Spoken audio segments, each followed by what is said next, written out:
Masakit ba ang tiyan mo halos araw-araw?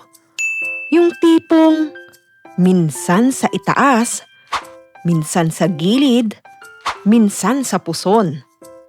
Tapos, iniisip mo lang, baka kabag lang. Pero, paano kung hindi na ito simpleng kabag? Sa video na ito, pag-uusapan natin ang mga posibleng dahilan kung bakit lagi kang may sakit sa tiyan at kailan ito dapat seryosohin. Stay with me! Unang dapat mong malaman, hindi lahat ng sakit ng tiyan ay pareho. Depende kung saan ang sakit, gaano katagal at ano ang kasamang sintomas. Ang tiyan ay maraming organs. Sikmura, bituka, atay, gallbladder, pancreas, appendix. Kaya mahalagang alamin kung saan talaga ang pinanggagalingan. Number 1.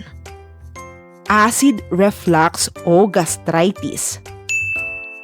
Kung ang sakit ay nasa itaas ng tiyan, bandang sikmura at may kasamang hapdi, asim o pakiramdam na parang nasusunog, maaari itong acid reflux o gastritis.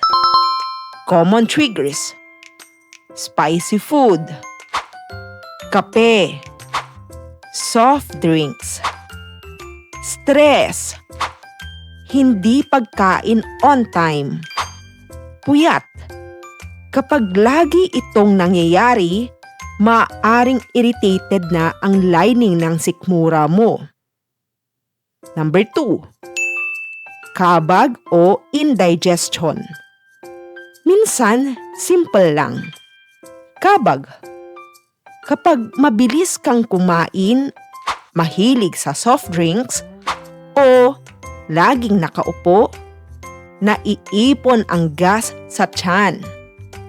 Resulta, pananakit, pagkabigat, pagutot, feeling bloated.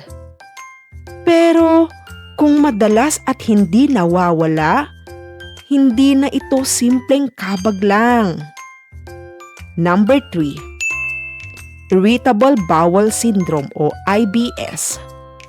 Kung ang sakit ay may kasamang madalas na pagtatae, minsan constipation, bloating, relief after mag-CR, maaaring ito ay irritable bowel syndrome. Ang IBS ay kondisyon kung saan mas sensitive ang bituka mo.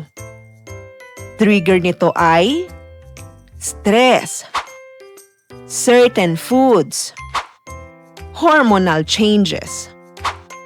At oo, very common ito. Number 4. Food intolerance. May mga tao na sumasakit ang tiyan pagkatapos kumain ng specific foods.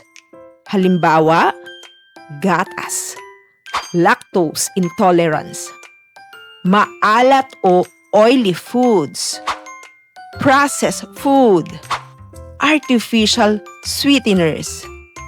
Kung napapansin mong may pattern ang sakit mo, mag-observe ka kung ano ang kinakain mo bago sumakit. Pang-5, gallstones.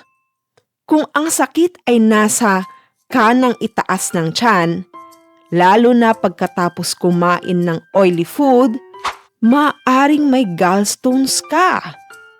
Ang sakit nito ay matindi, biglaan at maaring umabot hanggang likod o balikat. Kailan itong ipa-ultrasound para makumpirma?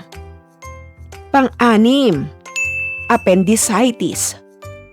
Kung ang sakit ay nagsimula sa gitna ng tiyan at lumipat sa kanang ibaba at may kasamang lagnat, pagsusuka o pagkawala ng gana, maaring appendicitis ito. Ito ay emergency. Huwag maghintay. Pang-7, ulcer. Kung ang sakit ay parang may kumakain sa loob ng sikmura at masakit kapag walang laman ang tiyan, possible na may peptic ulcer. Ang ulcer ay sugat sa lining ng sikmura o bituka at kailangan itong gamutin. Number 8, stress at anxiety. Minsan, ang tiyan ang unang naaapektuhan kapag stress ka. May tinatawag tayong gut-brain connection. Kapag anxious ka, nagiging sensitive ang bituka mo. Kaya may mga taong sumasakit ang tiyan tuwing may problema o pressure. Huwag ibaliwala. Magpatingin agad kung may kasamang matinding sakit na hindi mawala-wala. Lagnat. Pagsusuka ng dugo. Maitim o may dugo ang dumi. Bigla ang pagbaba ng timbang. Paninilaw ng mata o balat. Hirap sa paghinga. Kapag may mga ganitong sintomas, huwag mag-self-diagnose. Kung mild lang ang sakit at walang warning signs, kumain on time. Iwasan ang trigger foods. Uminom ng tubig. I-manage ang stress. Iwasan ang sobrang kape. Huwag masyadong oily ang pagkain. Huwag masyadong uminom ng pain relievers nang walang payo ng doktor. At kung paulit-ulit ang sakit, magpa-check up. Mga ka-health, hindi normal ang laging masakit ang tiyan. Hindi ito arte. Hindi rin ito kabag lang palagi. Ang tiyan mo'y may sinasabi at pakinggan mo. Kung may natutunan ka sa video na ito, i-comment mo ang word na alaga para alam kong nakaabot ka hanggang dulo. Don't forget to like, subscribe at i-share ito sa taong laging sumasakit ang tiyan. See you next time mga ka-health. Paalam!